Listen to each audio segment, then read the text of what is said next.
মন্ত্ৰী বিধায়কৰ 50% পৰ্যন্ত দৰমহা বৃদ্ধি হোৱাৰ সম্ভাৱনা আছে কিন্তু চৰকাৰী কৰ্মচাৰীৰ দৰমহা কোনে বৃদ্ধি কৰিব বয়বস্তুৰ বজাৰত এতিয়া জুই লাগিছে মন্ত্ৰী বিধায়কৰ চিন্তাৰ কাৰণ নাই কিন্তু সৰ্বসাধাৰণ ৰাইজ কেনেকৈ চলিব মন্ত্ৰী বিধায়কৰ দৰমহা যদি 50% বৃদ্ধি কৰে তেন্তে চৰকাৰী কৰ্মচাৰীৰ দৰমহা অন্তত 25% বৃদ্ধি কৰিব লাগে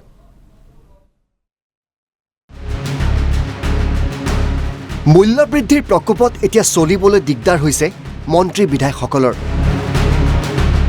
গতিকে বৰ্ধিত দৰমহা লাগে মন্ত্ৰী বিধায়কক পিছে মন্ত্ৰী বিধায়কৰ দৰমহা 50% বৃদ্ধি কৰি দিলেই পেটৰ ভোক মৰি যাব নেকি সৰ্বসাধাৰণ ৰাইজৰ মন্ত্ৰী বিধায়কসকলে দৰমহা মন গলেই বঢ়াই ল'ব পাৰে কিন্তু সাধাৰণ জনতাৰ দৰমহা কেতিয়া বাঢ়িব ৰজাৰ কাৰণে সব প্ৰজাৰ কাৰণে একো নাই আৰু ৰজাৰ সেইকাৰণে দেশত দুৰ্নীতি বেছি হৈছে এনে নহয় আৰু তেওঁলোককহে লাগে পইচা পাতি তেওঁলোকক বাকী সাধাৰণ মানুহক নালাগে মানে মন্ত্ৰী এম এল এবিলাকে কয় যে আমি ৰাইজৰ পক্ষত আছোঁ ৰাইজৰ লগত আছোঁ আৰু তেওঁলোকে নিজৰ চিন্তা তেনেকৈ কৰিলে কিন্তু আমাৰ সৰ্বসাধাৰণৰ কথা চিন্তা তেওঁলোকে কি কৰিলে দৰমহা বৃদ্ধি কৰিছে কেৱল মন্ত্ৰী এম এল এসকলে কিন্তু সাধাৰণ মানুহসকল কেনেকৈ চলিব আজি সাধাৰণ চাকৰিয়ালবিলাক কেনেকৈ চলিব কিন্তু সাধাৰণ চাকৰিয়ালবিলাকৰ ক্ষেত্ৰত কিন্তু যেনেধৰণে দৰমহা বৃদ্ধি কৰিব লাগিছিলে তেনেধৰণে কিন্তু দৰমহা বৃদ্ধি কৰা আমাৰ পৰিলক্ষিত হোৱা নাই মূল্য বৃদ্ধিৰ বাবে এতিয়া চলিবলৈ কেৱল মন্ত্ৰী বিধায়ক সকলোৰে দিগদাৰ হৈছে নেকি মন্ত্ৰী বিধায়কৰ 50% দৰমহা বৃদ্ধিৰ পূৰ্বে চৰকাৰী কৰ্মচাৰীৰ দৰমহা অতি কমেও 25% বৃদ্ধি কৰক এই দাবী জনতাৰ নাই তেওঁলোকৰ দৰমহা বৃদ্ধিৰ কাৰণে আমি চাকৰিয়াল হিচাপে পঠা নাই ৰাইজৰ প্ৰতিনিধি হিচাপে পঠাইছিলোঁ ৰাইজৰ কাম কৰাৰ প্ৰতিশ্ৰুতি দি গৈছিল প্ৰতিশ্ৰুতি দিবলৈ গৈ তেওঁলোকে নিজৰ মুনাফা আদায়ৰ কাৰণে তেওঁলোকে দৰমহা দি বৃদ্ধিৰ ক্ষেত্ৰত যি সিদ্ধান্ত ল'বলৈ গৈছে এইটো কোনো উচিত হোৱা নাই প্ৰথমে ৰাইজৰ কথা চিন্তা কৰিব লাগিব ৰাইজৰ দুৰ্দশা যিটো বৰ্তমান সামগ্ৰীৰ দাম মূল্য বৃদ্ধি হৈছে ৰাইজ জুৰুলা হৈছে তেনে অৱস্থাত তেওঁলোকে এনে সিদ্ধান্ত লোৱাটো অনুচিত হৈছে মন্ত্ৰী এম এল এসকলে বৃদ্ধি কৰিলে কিন্তু চিন্তা কৰিব লাগিছিলে তেওঁলোকে জনসাধাৰণৰ কথা আচলতে এই জনসাধাৰণে এতিয়া চাওক ইমান বেছি মূল্য বৃদ্ধি হৈছে আপোনাৰ 1 কেজি যদি আপুনি জিকা কিনিব লাগে তেতিয়াহ'লে 80 টকা 1 কেজি বিলাহী কিনিব লাগিলে তাত 120 টকা 80 টকাৰ তলত কোনো ধৰণৰ আপোনাৰ চব্জি কিনিবলৈ পোৱা নাযায় গতিকে এনেধৰণৰ অৱস্থাত সাধাৰণ মানুহৰ কাৰণে য'ত হাঁহ নচৰা এটা অৱস্থা সেই সময়ত আমাৰ জনপ্ৰতিনিধিসকলে অকল তেওঁলোকৰ চিন্তাক লৈ পেলাই ব্যস্ত হৈ আছে মূল্যবৃদ্ধি হ্ৰাস কৰিবৰ কাৰণে মাত মতা নাই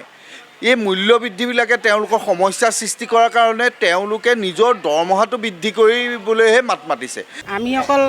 সিহঁতৰ কিহৰ কাৰণে স্বাৰ্থৰ কাৰণে আমাৰ ওচৰলৈ আহে ইলেকশ্যনৰ সময়ত তাৰপিছততো আমাৰ খবৰ নলয়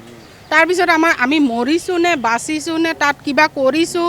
আমাক চাবলৈ নাহে মন্ত্ৰীয়ে কৈছে যে এইটো দিছোঁ সেইটো দিছোঁ আজি আমি মেডিকেলত আহিছোঁ আমি কিমান হেৰাছমেণ্ট খাইছোঁ অত যা পইচা দে তত যা পইচা দে এটা সাধাৰণ ব্লাড টেষ্ট কৰিছোঁ তাতেও পইচা দে সাধাৰণ যদি এটা কিবা দৰৱ কিনিব লাগিছে তাতেও পইচা দে কি ফ্ৰী দিছে অকল চেলাইনটো আৰু চিৰিঞ্জটো তাতে এতিয়া 50% বঢ়াৰ সিদ্ধান্তটো এতিয়া গ্ৰহণযোগ্য নহয়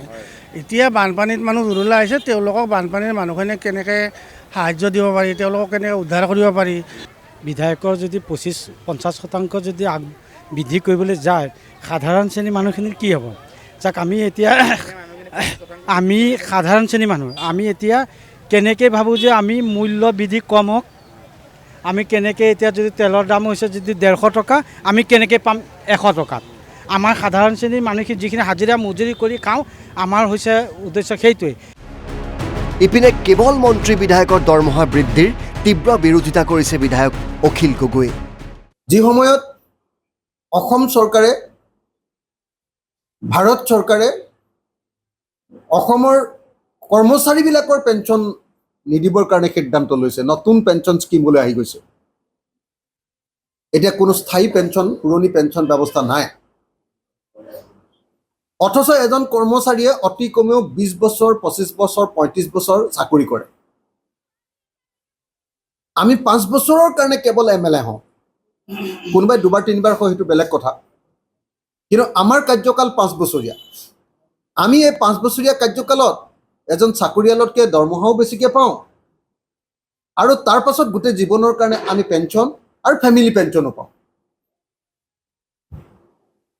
এতিয়া যদি এজন কৰ্মচাৰীক আমি পেঞ্চন নিদিওঁ সেই বিধায়কজনে কেনেকৈ আমি আমাৰ ফেমিলি পেঞ্চনো ল'ব পাৰোঁ আৰু কেনেকৈ আমি বাৰম্বাৰ পেঞ্চন বৃদ্ধি কৰি থাকিব পাৰোঁ। সেইকাৰণে মই ভাবোঁ যে অসম বিধানসভাত অচিৰে যদি অসমৰ বিধায়কবিলাকৰ দৰমহা বঢ়াব লাগে, অসমৰ সকলো কৰ্মচাৰীৰ দৰমহা বঢ়াব লাগে আৰু অসমৰ বিধায়কসকলৰ পেঞ্চন যদি বৃদ্ধি কৰিব লাগে, অসমৰ সকলো কৰ্মচাৰীও পেঞ্চন বৃদ্ধি কৰিব লাগে। অৱশ্যে মন্ত্ৰী বিধায়কৰ দৰমহা বৃদ্ধিৰ সমৰ্থন কৰিছে পুনৰ বিধায়ক হোৱাৰ আশাত বন্দী কংগ্ৰেছ সভাপতি ভূপেন বৰাই। দৰমহা বঢ়ালে হেনো দুৰ্নীতি কমিব। দুৰ্নীতিমুক্ত অসম গঢ়িবলৈ হ'লে বিধায়কে দুপইচা পালে মই দৰমহা হোৱাইটত পালে বেয়া নাপাওঁ। কেলৈ বেয়া নাপাওঁ? যদি বিধায়কজনৰ আকৌ পেটত গামোচা মাৰি দিয়ে, তেওঁ আকৌ ক'ৰবাত হাত পাতিব লাগিব।